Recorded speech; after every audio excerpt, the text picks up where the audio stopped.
السلام عليكم الناس الكل ومرحبا بكم في فيديو جديد. اليوم معنا فيديو باش نحكوا على موضوع مهم للغاية. شفت من تجربة صاحبي وزميلي أحمد تيفي. موضوع والله يبكي أصلا من كتر ما هو من عقلية العباد ما تفهم شيء. أنا السيد هبط فيديو اكثر من فيديو. انا هبط فيديوهات يحكي فيهم على سيت قال لكم يا ولادي كل انسان مسؤول على روحه. اللي يحب يستثمر فلوسه هاو السيت هذا راني مستثمر انا فلوسي فيه، وهانو اللي يحب يدخل يستثمر على روحه. كيف ما نهبطوا نحن كيف ما انتم ديجا كي تجوا تدخلوا معكم حد تقولوا لي يا فلان السيت ها هو راني انا مستثمر فلوسي، راني جبت منه فلوس، راني عملت منه معناها خذيت الريسك في بلاصتك اول مره وعملت اثبات سحب. ها هو اللي نتاعي تحب تدخل مهبط فيديوهات هكاك ما راعوا الا سكر السيت كيما باش يسكروا السيتات الكل اللي نخدموا فيهم مصيرهم باش يسكروا. ما نعاودناه زيد هذاك ديجا الفيديو اللي قبل هذا نحكي في الموضوع اللي طاح فيه احمد تيفي.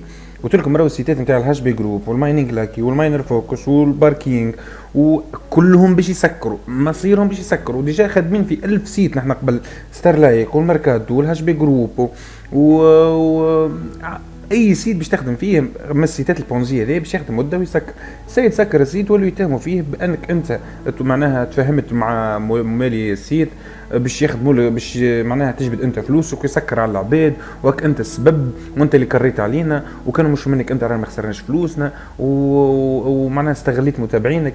يا ولادي افهموا حاجه، يدي الراجل هذا راه كيفكم كيف العباد الكل، معناها انسان يوزر مستخدم عادي كيف العباد، يصب فلوس يستثمر فلوس يمد لكم اليان يشارككم به كأنتم متابعين وكل شيء. ياخذوا اول مره الاولى الريسك من ناحيته هو معناها يصب فلوس وكل شيء، بعد يبدل لكم اليان تدخلوا معناها اي حاجه جديده توقع باش يقول لكم عليها. كانوا السيت مثال باش يسكر باش يهبط ويقول لكم راهو سكر السيت ما عادش تحطوا فلوس فيه.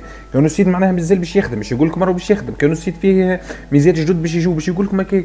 مش معناها يهبط لكم سيت ولا نهبط لكم سيت ولا يهبط لكم اي انسان سيت يسكر السيت تمشي تلوم على السيد تقول له انت هو اللي جريت عليا وانت هو اللي كريت عليا وكانوا مش منك انت راهو ما نعرفش شنيا راك راهو ما خسرتش فلوسي وتغيدك روحك باش تخسر فلوس.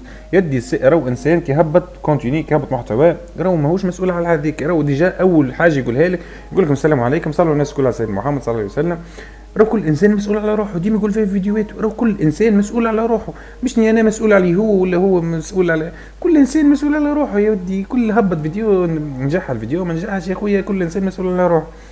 معناها مش باللازم الراجل تقعدوا تقلقوا فيه لين ولا يحلف على كتاب القران يقول لكم يا ولادي والله راني خاطيني راهو كل شيء وريكم في كونفرسيون كيفاش حكي هو ولا العباد نتاعنا السيد راهم ماينر فوكس وباركينج والسيدات هذوما كلها رانا فاهمناهم راهم سيدات بونزي.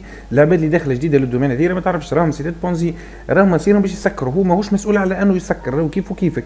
ما قالكش اي ادخل بالسيف وكرك قال لك اي ادخل تحب تدخل يا خويا مرحبا.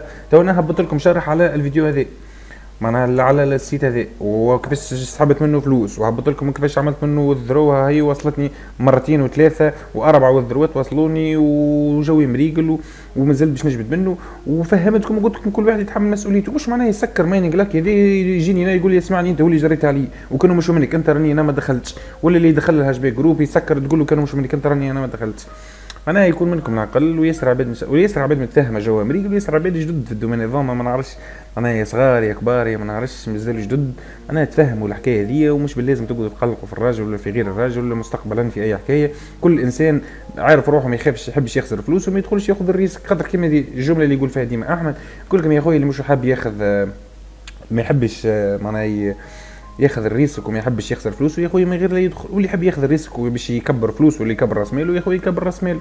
وان شاء الله يا خويا ربي معنا الناس كلها وان شاء الله ربي يربحنا وبراس صميمتكم اخطوا الراجل بالراس.